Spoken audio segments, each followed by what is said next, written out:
Olá, estrelas! O meu nome é Solange Prado e hoje eu estou aqui para falar sobre o segredo das sementes de amor. Toda semana a gente escolhe um tema para focar e hoje eu vou falar sobre as obras de Chico Xavier. Lembrando a vocês que uma das razões do meu programa, além do nosso autoconhecimento, é ajudar a ONG da rádio. Então a rádio tem 200 cães e esses cães eles estão prontos para adoção. É muito interessante se você programar um dia para visitar, né, o espaço San Vito, que é a ONG. E cada cachorrinho que está lá está esperando alguém como você para ganhar um carinho, para ganhar um lar, tá certo?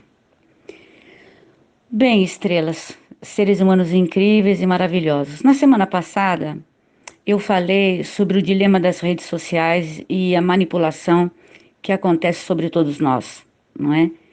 E quem não teve oportunidade de ouvir, o programa já subiu no YouTube e esse é o título, né? O dilema das redes sociais. E o tema é muito vasto, porque quando nós falamos de manipulação através das redes sociais, nós temos que entender que também existem obsessores que podem nos manipular através das redes sociais. Então, nós precisamos estar sempre alertas, sempre. Tudo obedece uma frequência de onda. Tudo é eletromagnetismo. A gente costuma salientar que a ciência vai comprovar tudo que estava escrito e nos livros psicografados por Chico Xavier, ditados pelo Emmanuel, pelo espírito do Dr. André Luiz. Então, é muito interessante porque os livros do Chico Xavier, o, o, o Evangelho segundo o Espiritismo, de Allan Kardec, eles resumem de uma forma incrível a história da humanidade. Este é um segredo, e o que ele soltou foram várias sementes de amor, né? Porque ao longo da vida, o Chico Xavier foi contando passagens da história que hoje os historiadores, os pesquisadores e os cientistas começam a perceber as etapas da história da humanidade que estão ali descritas. E muitas dessas histórias são de encarnações do próprio Chico Xavier. Porque antes dele ser Chico Xavier, dizem os espíritos, ele teve 20 encarnações, até onde sabemos. Antes de Jesus, foi uma rainha no Egito, Hatshepsut, um nome mais ou menos assim. Eu estive no Egito e estive nesse templo. E essa Hatshepsut era uma rainha egípcia extremamente poderosa e que queria que as mulheres fossem respeitadas. E ela realmente era uma mulher muito poderosa. E ela construiu o templo dela numa rocha, numa montanha. Então era muito difícil o castelo dela ser atacado, porque ele era incrustado na montanha. Então é muito interessante, porque na época que eu estive no Egito, eu estive 2 vezes no Egito, e as 2 vezes eu fui no templo da Rasputia. Esse nome tá difícil, mas ela tinha o cabelo pintado de vermelho, porque ela usava as ervas, né, para pintar o cabelo de vermelho, e era uma mulher extremamente inteligente. Então dizem os espíritos que essa também foi uma das vidas de Chico Xavier. Mas tiveram muitas outras, como Platão, como um padre, João Evangelista. Mas o que importa para a gente nisso tudo é no momento em que, nos livros do Chico Xavier, ele vai discorrendo sobre a história, Ele vai revelando fatos e detalhes da situação emocional, mental, política e espiritual naquele instante, naquele momento do planeta. Então, tudo isso acaba sendo para a gente um grande ensinamento. Eu digo para vocês, Chico Xavier, a penúltima encarnação foi Allan Kardec, né? Allan Kardec, é, e antes de Allan Kardec escolheu esse nome como um pseudônimo. O verdadeiro nome de Allan Kardec não era esse, mas ele escolheu esse nome porque ele tinha simpatia por um mago que tinha vivido muitos anos antes, de nome Allan Kardec. Era um mago, que também era uma das encarnações de Chico Xavier. Então, quando eu procuro trazer esse tipo de informação para vocês de uma forma sintetizada aqui em 20, 25 minutos, é para acender luzes em novas estradas. Às vezes nós estamos um pouco perdidos, um pouco assim, o que eu leio agora? O que eu estudo agora? Amigas estrelas, se você lesse só o Sermão da Montanha, já era o suficiente. Mas como nós precisamos de vitaminas diárias, exemplos diários, vacinas diárias no nosso emocional, nos alimentando com coisas, informações nutritivas, então eu digo, o Evangelho segundo o Espiritismo. O Evangelho segundo o Espiritismo, amigas estrelas, não tem nada a ver com religião. Mas não tinha outro nome para ser dado. Que nome que poderia ser dado para esse livro? Mas ele é o livro dos espíritas. Mas ele é um livro que conta muitas coisas da ciência e da história da humanidade. Agora, se você pegar um livro do kardecismo, você vai ver que o que nos ensina é nós sermos educados, nós fazermos caridade, nós não falarmos dos outros, nós sermos pacientes, com exemplos e citações da Bíblia. Então, ele é um manual de sobrevivência, um manual de mostrar ao homem, ao humano, como nós deveríamos nos comportar para ficarmos equilibrados, fazer oração em casa, se não todos os dias, um dia da semana, põe água na mesa, abre o Evangelho, faz uma oração. Tudo isso tem no YouTube, como eu disse na semana passada. Então, o que nós temos que tomar cuidado é não nos perdermos nos várias informações que existem, mas se quiserem saber a história da humanidade, ela está em todos os livros de Chico Xavier que foram psicografados. Ele psicografou e que todos da espiritualidade passaram para ele. A encarnação de Emmanuel, a encarnação de André Luiz. O que a gente tem que entender é que ali está todo o conhecimento. Você pode ler um a um. Hoje são 590 livros. Quando o Chico Xavier desencarnou, deveria ter mais ou menos uns 519, alguma coisa assim. Mas ele tem uma pessoa que cuida de toda essa parte e que montou uma editora, que é um seguidor dele, uma pessoa que acompanhou de uma forma extremamente equilibrada todo o trabalho de Chico Xavier.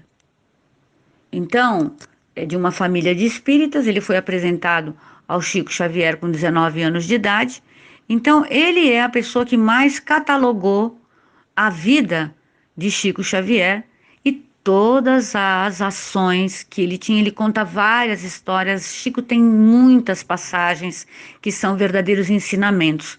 Então, se a gente quiser fazer um estudo, como se não estivesse fazendo primário, secundário, pós-graduação, PhD, doutorado, você lê os livros de Chico Xavier.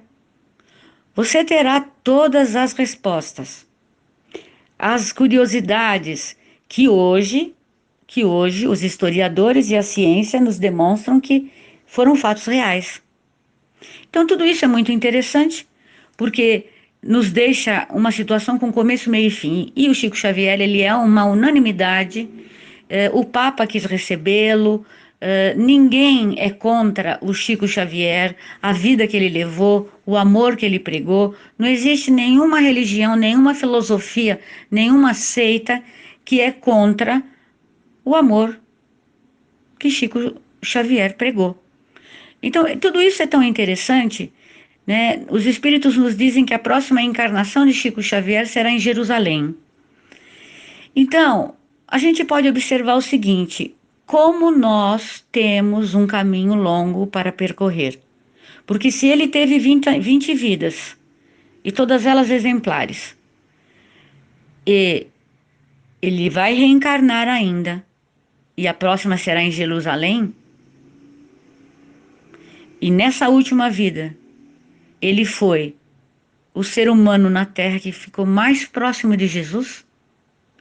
Imagine, amigas, como nós temos que nos doutrinar, que nos disciplinarmos e, como eu sempre digo, disciplinar os nossos jovens, os nossos amigos, as nossas crianças, aqueles que embora adultos, ainda têm uma compreensão, às vezes infantil e romântica, sobre a verdadeira missão de nós todos aqui.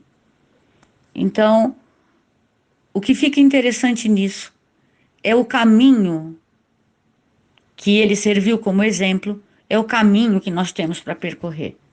Então, não se pode estar perdido, tendo tantos caminhos.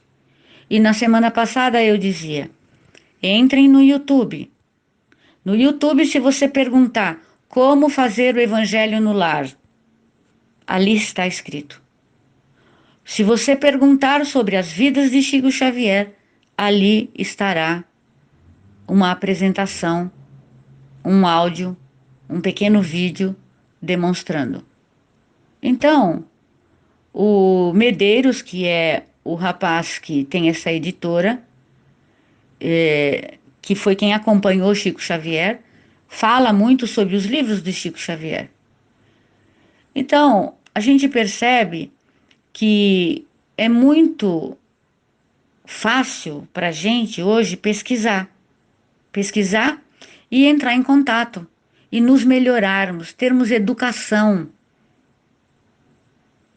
No Alcorão, no Torá, estão escritas muitas leis de como você deve fazer antes de se alimentar, lavar as mãos, agradecer.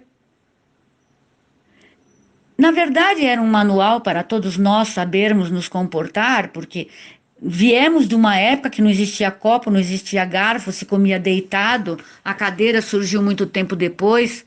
Então, nós fomos uma humanidade que fomos progredindo. E agora chega o momento de nós darmos um pulo quântico no nosso entendimento, na nossa mente, entendendo que somos herdeiros de nós mesmos. Não é? Assim como Chico Xavier era herdeiro de si mesmo, e veja como ele conseguiu se melhorar. Porque um dos grandes ensinamentos do Espiritismo é o desapego à matéria. É você usar aquilo que é necessário para você, para a sua sobrevivência. Em nenhuma oportunidade o Chico Xavier utilizou a verba de seus livros, toda a arrecadação de seus livros para si. A vida inteira ele viveu modestamente com a aposentadoria dele, que ele aposentou na Secretaria de Agricultura, e a vida inteira ele viveu e se alimentou somente da aposentadoria dele. Vivia modestamente e sem apego. Então ele é um grande exemplo para a gente de desapego. E ele veio vindo, se trabalhando através das vidas. Alguém um dia perguntou sobre a sexualidade do Chico Xavier. Amigas estrelas, o Chico Xavier estava tão acima disso, não é? Nós somos animais, não é? Nós somos uma melhoria, porque nós temos inteligência. Ele não precisa mais disso, ele não precisava mais, porque ele já tinha sublimado tudo isso. Então, é, é no decorrer da vida, a gente percebendo como as outras pessoas evoluíram. Então, nós também podemos, não é verdade?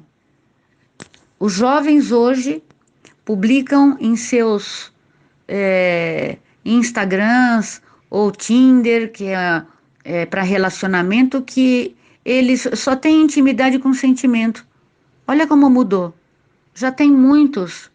Tem até um termo, que eu não me recordo agora, mas que é um termo que os jovens estão usando para dizer que eles não estão mais banalizando o sexo. Então, tudo tende a melhorar. E nós, que somos pais, mães, educadores e que temos à nossa volta não só esses pequenos, mas adultos que ainda estão em outro estágio e que pensam também de uma forma mais infantil sobre a realidade da vida, a gente tem muita coisa para ensinar sobre o desapego, sobre o que é supérfluo e sempre tentar preservar os nossos das manipulações e das obsessões das redes sociais, de mensagens bruxas, que a gente chama, né? Em psicologia a gente fala mensagem bruxa, cada vez que você manda uma mensagem que não é positiva para uma pessoa, né? A mensagem assim, é pecado, você vai ser punido. Não, não é isso. Toda ação tem uma reação, mas não é punição, nós temos que mostrar que nós podemos nos elaborar melhor, nós podemos sermos melhores, não é? Tem muita gente que precisa fazer terapia, e aí fala que psicólogo é médico de louco. Ora, amigas estrelas, hoje existe especialista para tudo. Antigamente tinha um médico, era o clínico geral e, quando muito, era a parteira.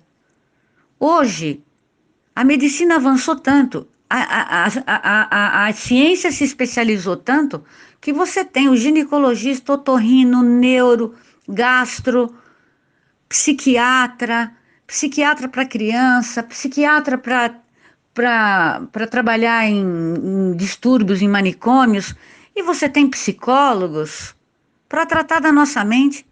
É uma pessoa que vai nos ajudar a montar o nosso quebra-cabeça emocional. Porque muitas vezes nós temos uma avalanche de pensamentos e aquilo fica embaralhado. E quando você fala para alguém, o ato de você falar, de você se colocar, você já começa a organizar melhor os seus pensamentos. Os psicólogos estão aí para nos atender. Se existe uma profissão que só vai aumentar, é aquela que tratar da mente, da neurociência, é aquela que é o psicólogo, é aquele que tratar a ferida no psíquico do outro. Sabe, amigas estrelas, a mente não sangra, e porque não sangra, as pessoas pensam que não precisa tratar. Não, é diferente. São traumas, são feridas, e elas precisam ser curadas. E nós temos que mudar essa percepção. Se não sangrou, não está machucado. E quando choramos? Porque estamos tristes com algo, não conseguimos resolver, ou estamos revoltados com alguma coisa, ou tem alguma lembrança do passado, ou alguma situação de um relacionamento tóxico. Às vezes, amiga, você está vivendo um relacionamento tóxico, está com depressão, não sabe o que é, então precisa tratar com psicólogo, com tratamento espiritual. Às vezes tem uns casos de depressão que tem que entrar com medicação, aí o psicólogo encaminha para o psiquiatra.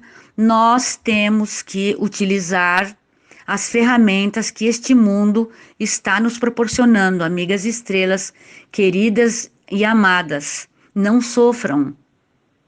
Eu mandei uns artigos para uma amiga minha, que é de Santa Catarina, que ela pegou essa gripe forte e ficou deprimido, o que é uma das características dessa gripe. Então, eu mandei alguns artigos para ela. Nós temos que dar corda positiva na nossa mente. Sabe, que nem tem aquela música, você ouve uma música e fica repetindo aquele refrão na sua cabeça? Tem algumas músicas que a gente ouve e você fala, nossa, eu não consigo parar de cantar essa música. É isso. Nós temos que fazer isso com bons pensamentos, para a gente conseguir banir os pensamentos de outras vibrações, que pode ser de onda eletromagnética, pode ser alguém vibrando contra você, você não está bem, acaba aceitando aquela vibração, pode ser um obsessor. Nós temos que saber a chave para mudar. E essa chave só abre por dentro, amigas, porque somos nós que temos que decidir que nós vamos tratar da nossa mente, do nosso emocional, do nosso sentimento, com cuidado, com carinho. Assim como a gente faz a unha, assim como a gente faz o cabelo, assim como a gente faz uma comida gostosa para a família, assim como a gente tem um capricho com alguma coisa, nós temos que dar atenção ao nosso emocional, à nossa mente. Então, se avaliar é um autoestudo, tem todos os livros do Chico Xavier. Todos os livros que foram psicografados. André Luiz, Emanuel e tantos outros. Ainda está sentindo angústia? Então procure um profissional. Cada vez, amigas estrelas, que vocês ouvem estes programas na Rádio Mundial com esses abençoados desses comunicadores que tentam passar sempre uma ferramenta para que você seja uma pessoa melhor, para que você tenha o impulso de subir. Todas as vezes a gente está tentando passar essas imagens, essas ferramentas para vocês, para que a vida de todos nós seja uma vida melhor. Como eu digo, a alegria do outro me encanta, a dor do outro me machuca muito. Então, eu desejo que vocês se sintam, se avaliem, tomem conta de si. Leiam. Cada vez que você abre um livro ou um programa na rádio, como eu estava falando, você abre um portal. E os seus amigos espirituais conseguem chegar bem mais perto de você, porque muda a sua vibração. Você consegue nesses instantes. Então, pegue um livro, abra o portal, entra naquela conexão, leia. Ah, mas eu estou tão perturbada que eu não consigo ler, não consigo entender. Continua lendo até conseguir entender. Lê 10 vezes a mesma página. O que importa é que o portal está aberto e o socorro está aí. O que importa é que cada vez que você ouve esse programa, o portal está aberto. Um portal de amor. Porque é sempre uma grande alegria e um grande prazer quando eu venho falar com vocês. E é nessa energia de amor, de alegria e de prazer que eu desejo que vocês tenham uma semana maravilhosa, que vocês se cuidem com amor. Cuide do seu coração, da sua mente, do seu sentimento. Procure novos caminhos. Que o Deus que habita em mim abençoe o Deus que habita em você. Que pétalas de rosas que eu plasmo agora no plano espiritual, iluminadas, perfumadas, tão coloridas, caiam sobre você, te cubram como um manto sagrado. E que ao cair ao chão, se transforme num tapete, que eu chamo tapete de Alá, por onde vocês vão caminhar hoje, amanhã e por toda a eternidade. Assim seja. Amém. Namastê.